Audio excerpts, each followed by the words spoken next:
इक्षा हिंदी क्लासेस में स्वागत है। तो आज हम हरिहर काका का अंतिम भाग करेंगे।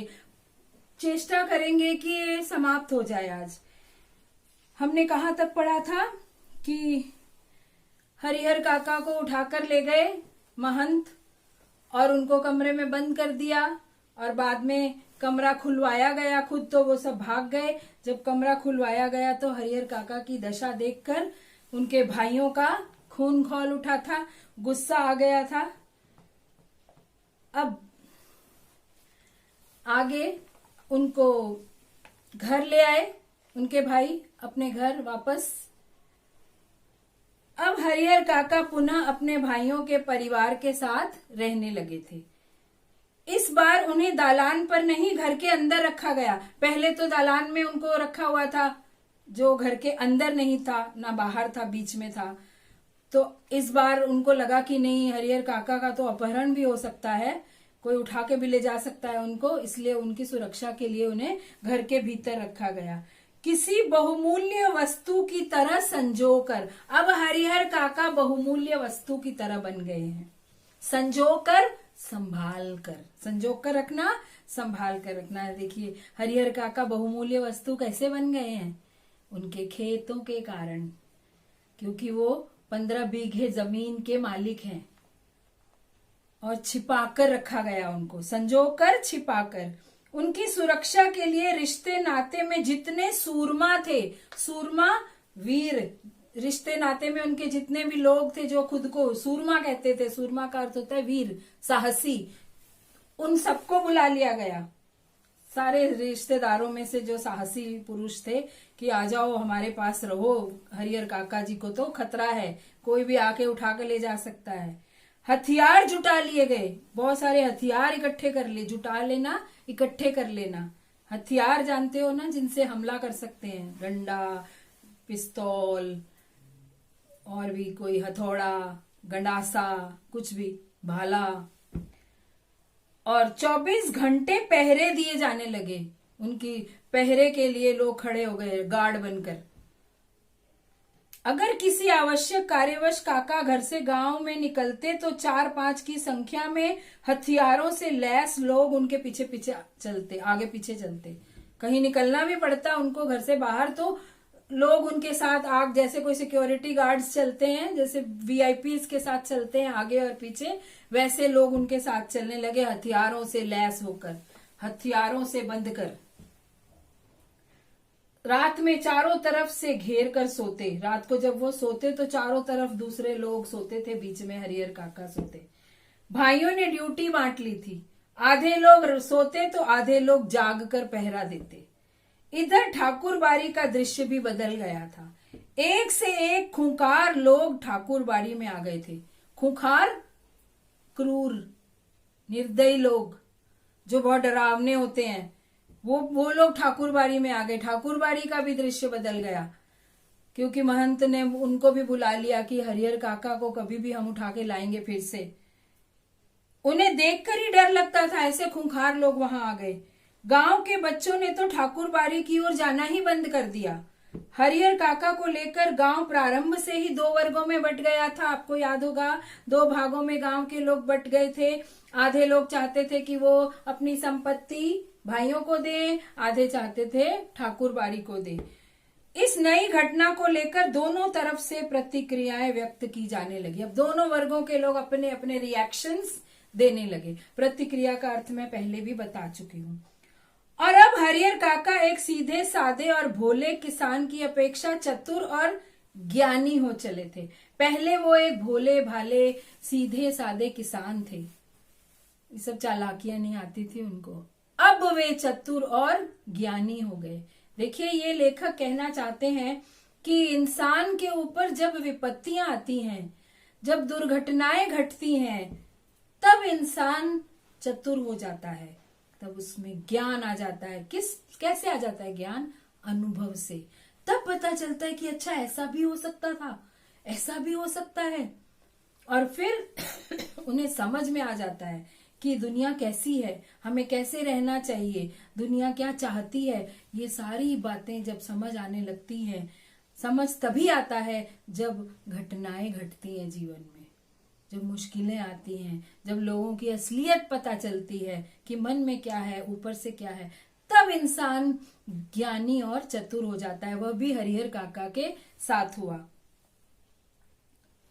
वे महसूस करने लगे थे कि उनके भाई अचानक उनको जो आदर सम्मान और सुरक्षा प्रदान करने लगे हैं, उसकी वजह उन लोगों के साथ उनका सगे भाई का संबंध नहीं, बल्कि उनकी जायदाद है।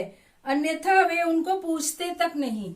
अब उनको ये बात समझ में आ गई कि आज भाई जो इतना आदर सम्मान करने लगे हैं, अकेले जाने नहीं देते, हथियारों के साथ लोगों को भेजते हैं, हम अकेला सोने नहीं देते, तो इसका कारण कोई भाई वाला प्यार नहीं है उनके मन में। उनके मन में मेरी जायदाद, मेरी संपत्ति, मेरी जमीन का लालच है। वरना अगर ये जमीन ना होती उनके पास तो कोई पूछता भी नहीं उनको। इसी गांव में जायदादहीन भाई को कौन पूछता है? इसी गांव में बहुत से उदाहरण ऐसे थे कि ऐसे बड़े भाई जो बूढ़े हो गए, जिनके पास रुपया पैसा नहीं है, उनको कोई पूछता नहीं है। हरिहर काका को अब सब नजर आने लगा था। महंत की चिकनी चुपड़ी बातों के भीतर की सच्चाई भी अब वह जान गए थे। अब पता उनको चल गया था, जो महंत जी चिकनी चुपड़ी बातें करते थे, मीठी मीठी बातें, चिकनी चुपड़ी बातें, मीठी मीठी बातें, ऊपर से की गई जो मीठी मीठी बातें होती हैं, उसको चिकनी चुपड़ी बातें करना कहते हैं। ये भी एक मुहावरा है। तो महंत जी जो कहते थे तुम्हारा सम्मान होगा, तुम्हारा यश होगा, तुम्हारा नाम होगा, विमान से देवता आएंगे तुम्हें लेने, ये सारी चिकनी चुपड़ी बातों के पीछे महंत जी का उद्देश्य क्या था, उनके मन में क्या था, ये हरिहर काका को समझ आ गया। ठाकुर जी के नाम पर वह अपना और अपने जैसे साधुओं का पेट पालता है। ठाकुर जी के नाम पर अपना और साधुओं का पेट पालना, अपना गुजारा करना, अपनी जिंदगी को किसी तरह जिस तरह निभाना, तो उसे धर्म और परमार्थ से कोई मतलब नहीं है। परमार्थ दूसरों का भला, परम अर्थ दूसरों के लिए, परम श्रेष्ठ, भलाई का काम श्रेष्ठ होता है, तो श्रेष्ठ काम के लिए उनको कोई मतलब नहीं था, धर्म से कोई मतलब नहीं था, उनको तो बस पैसे लूटने से मतलब था। निजी स्वार्थ के लिए साधु होने और पूजा पाठ करने का ढोंग रचाया है। उनको समझ आ गया कि अपने स्वार्थ के लिए ये साधु बनके ढोंग कर रहे हैं। ढोंग करना, दिखावा करना। साधु के बाने में महंत, पुजारी और उनके अन्य सहयोगी लोभी, लालची और कुकर्मी है। साधु के बाने में यानी साधु के वेश में, साधु की पोशाक में ये लोभी, लालची और कुकर्मी है, बुरे कर्म करने वाले, लोभी, लालची। छल बल कल किसी भी तरह धन अर्जित कर बिना परिश्रम किए आराम से रहना चाहते हैं। किसी भी तरह छल से, छल यानी धोखा देकर, बल से, ताकत से, अपहरण करके, मारपीट के, और कल से, कल यानी बुद्धि, बुद्धि का भी प्रयोग कर सकते हैं, ये ताकत का भी प्रयोग कर सकते हैं, विश्वासघात भी कर सकते हैं, धोखा भी दे सकते हैं। बस उससे उनको किसी तरह धन अर्जित करना है। अर्जित करना, धन ले लेना, पा लेना। अर्जित कर बिना परिश्रम किए, बिना मेहनत किए आराम से रहना चाहते हैं। जब पैसा आता रहेगा बैठ के खाते रहेंगे। अपने घृणित इरादों को छिपाने के लिए ठाकुर बारी को इन्होंने माध्यम बनाया है। अपने घृणित इरादे, इनके इरादे यानी इनके जो इच्छाएं हैं, इनकी जो कामनाएं हैं, इनकी जो अंदर से जो इनकी नीयत है, इरादा कहते हैं नीयत को, इनकी जो इंटेंशन है ये घृणित है, ये घृणा के लायक है इनकी इंटेंशन। और इसे छुपाने के लिए इन्होंने ठाकुर बाड़ी को माध्यम बना लिया, क्योंकि कोई भी नहीं सोच सकता कि मंदिर में पूजा पाठ करने वाला आदमी ऐसा गलत काम करेगा। तो ठाकुर बाड़ी को इन्होंने माध्यम बना लिया है, मीडियम बना लिया है, एक ऐसा माध्यम जिस पर अविश्वास न किया जा सके। कोई भी विश्वास नहीं करेगा कि मंदिर में पूजा पाठ कीर्तन करने वाला आदमी इस तरह कर सकता है। इसलिए हरिहर काका ने मन ही मन तय कर लिया कि अब महंत को वे अपने पास फटकने तक नहीं देंगे। इतने गंदा आदमी है वो, इतना खराब आदमी है, वे उसे अपने पास फटकने आने भी नहीं देंगे, पास खड़े भी नहीं होने देंगे। फटकने न देना, पास आने भी न देना। फटकना कहते हैं जैसे कोई दूर से भी जरा सा भी ऐसे हाथ भी हिलाए, छटकना फटकना वो भी नहीं करने देंगे। साथ ही अपनी जिंदगी में अपनी जायदाद भाइयों को भी नहीं लिखेंगे। अब उनको समझ आ गई दुनियादारी की रीत, दुनिया की चालाकी समझ आ गई कि भाइयों को भी नहीं देंगे, अन्यथा फिर वह दूध की मक्खी हो जाएंगे। अगर दे दिया उन्होंने भाइयों को अपना सारा कुछ तो वे दूध की मक्खी बन जाएंगे। जब दूध में अगर दूध की मक्खी होना भी मुहावरा है, दूध में अगर मक्खी गिर जाए तो कोई पिएगा उसको? दूध को पीना ही नहीं चाहिए, वो तो दूषित हो जाता है, दूध अपवित्र हो जाता है, गंदा खराब हो जाता है, इन्फेक्शन हो सकता है, मक्खी पता नहीं कहाँ से आई है। लेकिन दूध जैसी मूल्यवान पदार्थ को, मूल्यवान यानी दूध को अच्छा समझा जाता है, महंगा समझा जाता है, इसलिए फेंकते नहीं है, तो दूध में से मक्खी निकाल कर फेंक देते हैं अगर गिर गई है तो वो भी ऐसे ही करेंगे भाई भी। अगर संपत्ति दे दी तो वो दूध में से मक्खी की तरह मुझे निकाल कर फेंक देंगे। लोग, कोई उन्हें पूछेगा तक नहीं, बुढ़ापे का दुख बिताए नहीं बीतेगा, और इतने दुखी हो जाएंगे कि बुढ़ापे में दुख कटेगा नहीं, बिताए नहीं बीतेगा यानी दुख काटना मुश्किल हो जाएगा। लेकिन हरिहर काका कुछ सोच कुछ और रहे थे और वातावरण कुछ दूसरा ही तैयार हो रहा था। हरिहर काका कुछ मन में कुछ और सोच रहे थे और अंदर से वातावरण कुछ दूसरा बन रहा था। क्या वातावरण बन रहा था? वातावरण, माहौल बदल रहा था। क्या माहौल बदल रहा था? ठाकुर बाड़ी से जिस दिन उन्हें वापस लाया गया था उसी दिन से उनके भाई और रिश्ते नाते के लोग समझाने लगे थे कि विधिवत कानूनी तौर पर अपनी जायदाद वे अपने भतीजों के नाम लिख दें। उनको बताया जा रहा था कि आप कानूनी तौर पे भाई के बेटों के नाम लिख दो खेत। जब तक ऐसा नहीं करेंगे तब तक महंत की गिद्ध दृष्टि उनके ऊपर लगी रहेगी, और ये डरा दिया उनको कि जब तक आप नहीं लिखोगे भतीजों के नाम ये खेत, तब तक महंत की गिद्ध दृष्टि। गिद्ध एक पक्षी होता है जो हमेशा आक्रमण के लिए तैयार रहता है। कोई भी चीज पड़ी हो खाने की या कोई जानवर छोटा, उसको हमेशा उसकी दृष्टि उस पर ही रहती है, वो हटाता नहीं है अपनी नजर उस चीज से जब तक उसको हड़प ना ले। तो उसको गिद्ध दृष्टि कहते हैं, गिद्ध वल्चर को कहते हैं। वल्चर आपको इंग्लिश में समझ में आएगा। वल्चर जो हमेशा लालच में हमेशा उस चीज पर नजर लगाए रखता है कि कब मैं इसको झपट्टा मार के ले लूं। तो महंत की दृष्टि भी वैसी ही तुम्हारी खेतों पर रहेगी, इसलिए तुम भाइयों के बच्चों के नाम खेत लिख दो। ये सब नाते रिश्तेदार उनको समझाने लगे। सिर पर मंडरा रहे तूफान से मुक्ति पाने के लिए उनके समक्ष अब यही एकमात्र रास्ता है कि सिर पर जो तूफान मंडरा रहा है, तूफान जो कभी कोई उठा के ले जाता है, कभी कुछ होता है, कभी कुछ हो रहा है, तो इससे मुक्ति होने का, इससे छूटने का यही रास्ता है कि तुम अपने खेत भतीजों के नाम लिख दो। फिर महंत भी चुप हो जाएगा।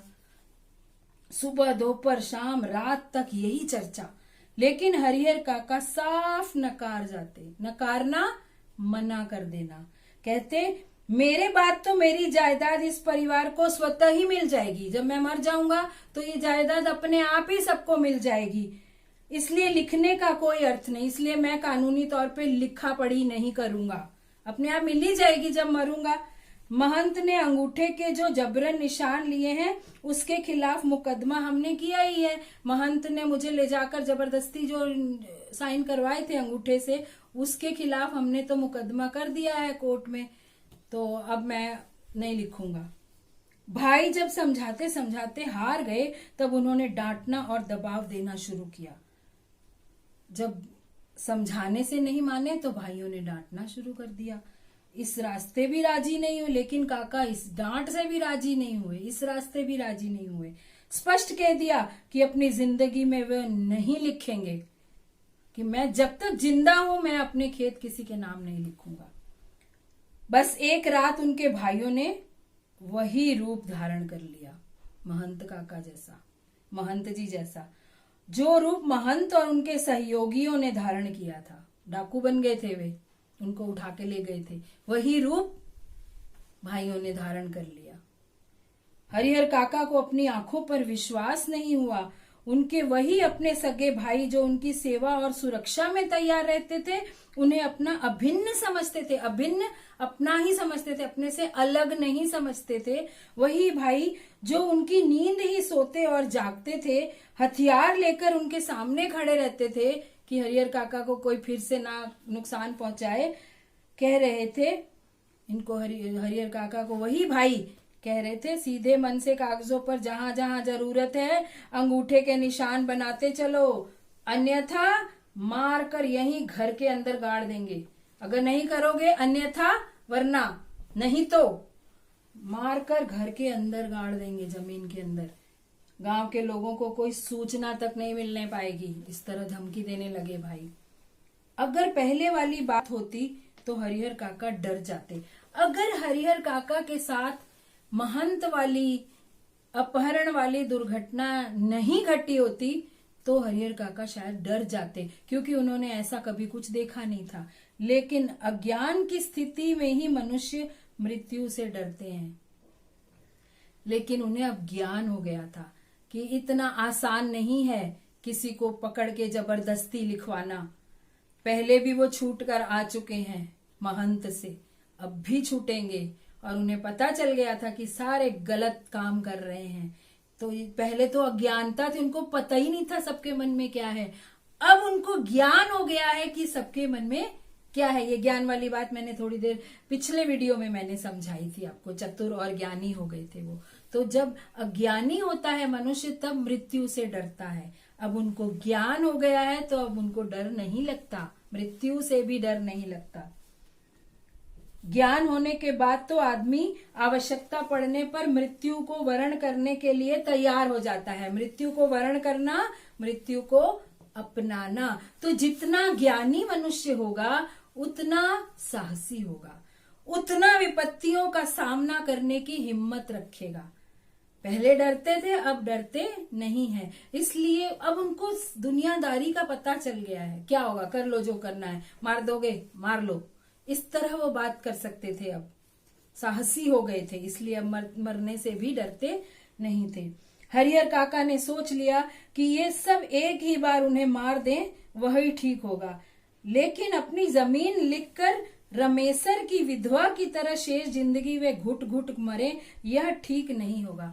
उन्होंने सोचा कि अगर एक ही बार में ये मार देते हैं तो कोई बात नहीं, मर जाऊंगा मैं। लेकिन अपनी जमीन इनके नाम लिखकर, गांव में एक बुढ़िया रहती थी, एक व्यक्ति था रमेसर उसका नाम था, रमेश्वर रामेश्वर होगा, उसको रमेसर बोला है गांव की भाषा में। रमेसर की पत्नी, जब वो रमेसर मर गया तो उसकी पत्नी विधवा हो गई। उसके घर में उसकी इतनी बुरी हालत है, कोई देखता भालता नहीं है। तो हरिहर काका ने कहा मैं वैसी जिंदगी नहीं जीऊंगा। उसने भी सारी जायदाद अपने घर वालों के नाम लिख दी थी पति के मरने के बाद। तो उसकी हालत इतनी बुरी कर दी, कोई खाने को नहीं पूछता, कपड़े नहीं देता, कुछ भी नहीं। तो वो कहते मैं ऐसा नहीं होने दूंगा। मैंने देख लिया है रमेसर की विधवा को। रमेसर की विधवा को बहला फुसलाकर उसे बहकावे में डालकर उसको किसी तरह से मीठी मीठी बातें करके उसे मना लिया। उसके हिस्से की जमीन रमेसर के भाइयों ने लिखवा ली। शुरू में तो खूब आदर मान किया, लेकिन बुढ़ापे में उसे दोनों जून खाना देते उन्हें अखरने लगा, बुरा लगने लगा। 2 टाइम का खाना भी देना उन्हें मुश्किल लगने लगा, बुरा लगने लगा उस बुढ़िया को। जब तक उसके पास जमीन थी तब तक पूछते रहे, जब उससे ले ली तो वो बेचारी की हालत बुरी कर दी। अंत में तो उसकी वह दुर्गति बुरी दशा हुई कि गांव के लोग देखकर सिहर जाते थे, कांप जाते थे। हरिहर काका को लगता है कि अगर रमेसर की विधवा ने अपनी जमीन नहीं लिखी होती तो अंत समय तक लोग उसके पांव पखारते होते, पांव धो रहे होते, उसके इज्जत कर रहे होते। तो सारा कमाल किसका है? पैसे का।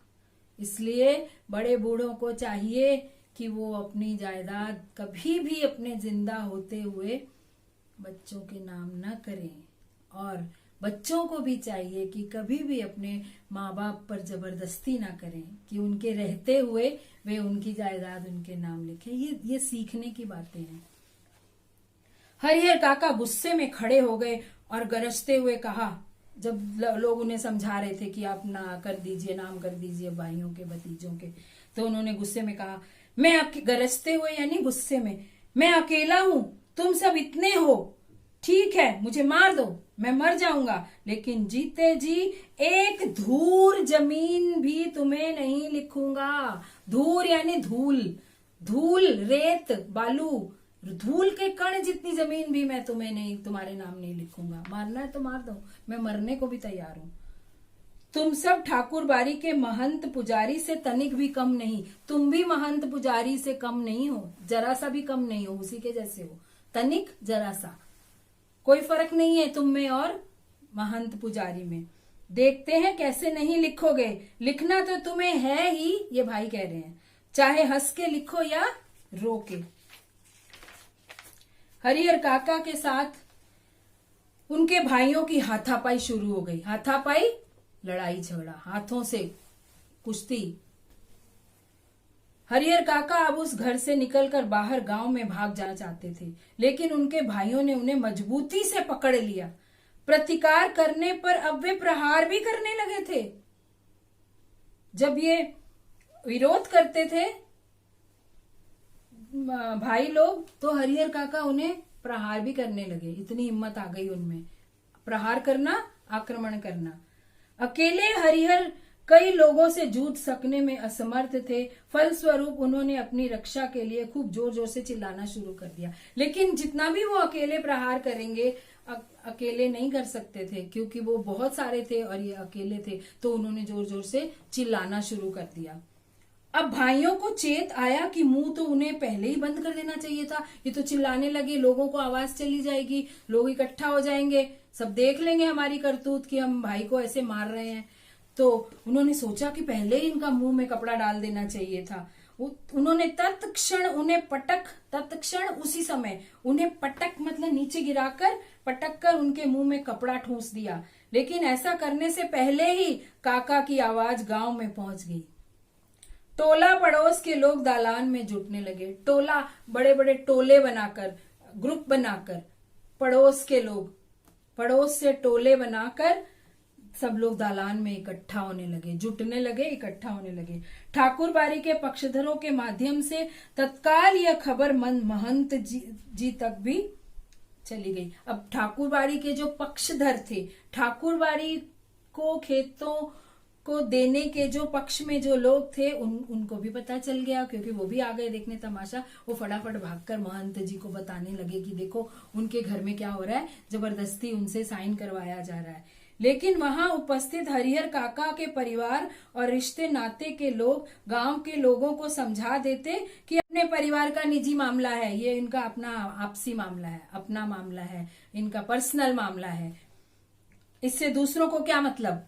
लेकिन महंत जी ने वह तत्परता और फुर्ती दिखाई जो काका के भाइयों ने भी नहीं दिखाई थी। तत्परता, चुस्ती, फटाफट वहां पहुंच गए।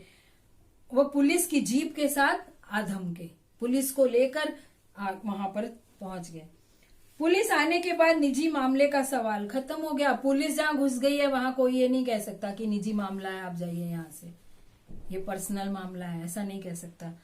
घर तलाशी शुरू हुई। फिर हरिहर काका को उससे भी बदतर हालत में बरामद किया गया। बरामद किया गया, पाया गया, निकाला गया। छिपाए हुए को निकालना, बरामद करना कहते हैं। जिस हालत में ठाकुर बाड़ी से उन्हें बरामद किया गया था, उससे भी बदतर हालत, बदतर बुरी हालत में। बंधन मुक्त होने और पुलिस की सुरक्षा पाने के बाद उन्होंने बताया कि उनके भाइयों ने उनके साथ बहुत जुल्म अत्याचार किया है। जब उन्हें बंधन से मुक्त किया गया, उनके बंधन खोले गए, तब उन्हें बताया कि उनके भाइयों ने उनका कितना बुरा हाल किया है, कि जबरन अनेक कागजों पर उनके अंगूठे के निशान लिए हैं और उन्हें खूब मारा पीटा है, कि उनकी कोई भी दुर्गति बाकी नहीं छोड़ी है। इतनी दुर्गति, बुरी दशा की है कि इससे ज्यादा बुरी दशा नहीं हो सकती, कि अगर और थोड़ी देर तक पुलिस नहीं आती तो वह उन्हें जान से मार देते। तो देखिए, सेम स्टोरी महंत जी ने भी यही किया, भाइयों ने भी यही किया। महंत जी तो पराए थे, भाई तो अपने हैं। हरिहर काका के पीठ, माथे और पांवों पर कई जगह जख्म के निशान उभर आए थे। जख्म, घायल हो जाता है जब चोट के निशान ऊपर आ गए थे। वो बहुत घबराए हुए से लग रहे थे। जुल्म अत्याचार का अर्थ आप जानते हो, किसी पर बहुत ज्यादा ज्यादती करना। और वे कांप रहे थे, घबराए हुए थे और कांप रहे थे। अचानक गिरकर बेहोश हो गए। मुंह पर पानी छींटकर उन्हें होश में लाया गया। भाई और भतीजे तो पुलिस आते ही चंपत हो गए। सारे भाई और भतीजे वहां से भाग गए पुलिस को देखते ही। पुलिस की पकड़ में रिश्ते के 2 व्यक्ति आए। रिश्ते के शेष लोग भी फरार हो गए, भाग गए। शेष लोग, बाकी लोग, बस 2 लोग पकड़े गए, बाकी सब भाग गए। हरिहर काका के साथ घटी घटनाओं में यह अब तक की सबसे अंतिम घटना है। अब लेखक ये बता रहे हैं, लेखक अब पहुंचे थे इस सब घटना के बाद। उनसे 2 दिन मिलने के लिए गए थे, जो शुरू में दिखाया है, जो शुरू में बताया है। तो कह रहे हैं हरिहर काका के साथ घटी घटनाओं में यह अब तक की सबसे अंतिम घटना है। इस घटना के बाद काका अपने परिवार से एकदम अलग रहने लगे हैं। उनकी सुरक्षा के लिए राइफलधारी पुलिस के 4 जवान मिले हैं। हालांकि इसके लिए उनके भाइयों और महंत की ओर से काफी प्रयास किए, दोनों ने प्रयास किए थे, महंत जी ने भी और भाइयों ने भी, कि इनके साथ पुलिस रहे। महंत जी सोचते थे ये अकेले रहेंगे तो भाई इनसे साइन करवा लेंगे, भाई सोचते थे हरिहर काका अकेले रहेंगे तो महंत जी साइन करवा लेंगे। इसलिए दोनों लोग चाहते थे कि हरिहर काका को सुरक्षा मिले पुलिस की। असल में भाइयों को चिंता थी कि हरिहर अकेले रहने लगेंगे, तब ठाकुर बारी के महंत अपने लोगों के साथ आकर पुनः उन्हें ले भागेंगे, पुनः फिर से। और यही चिंता महंत जी को भी थी कि हरिहर को अकेला और असुरक्षित पा उनके भाई पुनः उन्हें धर दबोचेंगे, धर दबोचना, फिर से पकड़ लेंगे उनको। तो दोनों डर रहे थे। इसलिए जब हरिहर काका ने अपनी सुरक्षा के लिए पुलिस की मांग की, तब नेपथ्य में रहकर भी उनके भाइयों और महंत जी ने पैरवी लगा और पैसे खर्च कर उन्हें पूरी सहायता पहुंचाई। नेपथ्य में रहकर यानी बैक स्टेज रहकर, सामने नहीं आए, नेपथ्य पीछे से उन्होंने पैरवी लगाई, मतलब अपील की कि इनको सुरक्षा मिलनी चाहिए, और पैसे भी खर्च करवाए कि इनको पूरी सहायता मिलनी चाहिए, इनके पास पुलिस वाले होने चाहिए। यह उनकी सहायता का ही परिणाम है कि एक व्यक्ति की सुरक्षा के लिए गांव में पुलिस के 4 जवान तैनात कर दिए गए। अब उन हरिहर काका की सुरक्षा के लिए 4 जवान पुलिस वाले हमेशा खड़े रहते हैं। जहां तक मैं समझता हूं, फिलहाल हरिहर काका पुलिस की सुरक्षा में रह जरूर रहे हैं, लेकिन वास्तविक सुरक्षा ठाकुर बारी और अपने भाइयों की ओर से ही मिल रही है। अलग रह रहे हैं लेकिन सुरक्षा कर रहे हैं। महंत भी देखता रहता है कि सुरक्षित है ना, हरिहर काका को कुछ हो तो नहीं गया या कोई उठाकर तो नहीं ले गया, और भाई भी यही चेक करते रहते हैं हमेशा।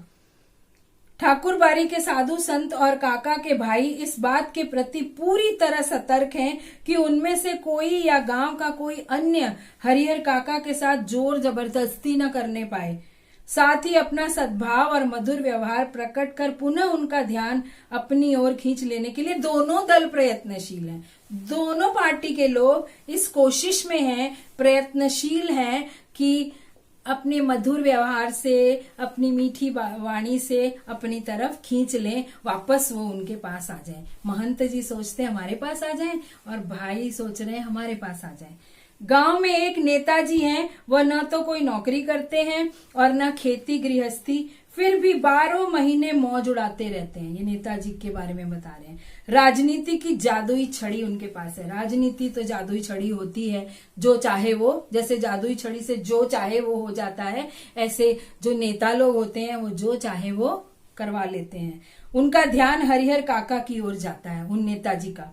वह तत्काल गांव के कुछ विशिष्ट लोगों के साथ उनके पास पहुंचते हैं और यह प्रस्ताव रखते हैं कि उनकी जमीन में हरिहर उच्च विद्यालय नाम से एक हाई स्कूल खोला जाए। अब नेताजी को भी हरिहर काका की याद आ गई है, उनकी जमीन की याद आ रही है। वो कह रहे हैं कि ऐसा करते हैं, आपकी जमीन पर एक उच्च विद्यालय खोल देते हैं, स्कूल खोल देते हैं हरिहर नाम से। इससे उनका नाम अमर हो जाएगा, उनकी जमीन का सही उपयोग होगा और गांव के विकास के लिए एक स्कूल मिल जाएगा। लेकिन हरिहर काका के ऊपर तो अब कोई भी दूसरा रंग चढ़ने वाला नहीं है। अब उनको पूरी समझ आ गई है कि मुझे किसी की बातों में नहीं आना है। नेताजी भी निराश होकर लौट जाते हैं। नेताजी भी आए हरिहर काका के पास कि आपकी जमीन है, उस पे स्कूल बना देते हैं, जिंदगी भर आपका स्कूल चलेगा, आपका नाम होगा और स्कूल का नाम भी हरिहर उच्च विद्यालय रख देंगे। लेकिन हरिहर काका अब किसी की बातों में आने वाले नहीं हैं, उन्होंने दुनिया देख ली है। तो अब यहीं समाप्त करते हैं। मैंने सोचा था ये समाप्त होगा, लेकिन बहुत लंबा वीडियो हो जाता है, तो आप लोग भी इतना लंबा वीडियो नहीं देख पाते, इसलिए मैं इसे छोटे छोटे हिस्सों में बांट के पढ़ा रही हूँ। तो यहाँ तक जरूर आपको समझ आई होगी कहानी। और जो मुझे ये पता लगता था कि हरिहर काका बहुत मुश्किल है, बहुत बहुत कठिन पाठ है, कुछ समझ नहीं आता, मुझे लगता है अब बहुत कुछ समझ आ गया होगा आप लोगों को। तो इसका अंतिम पाठ हम फिर करेंगे और अब यही समाप्त करते हैं। और आज मैंने बताया नहीं आपको कि चैनल को सब्सक्राइब कर दीजिए, लाइक कर दीजिए, शेयर कर दीजिए।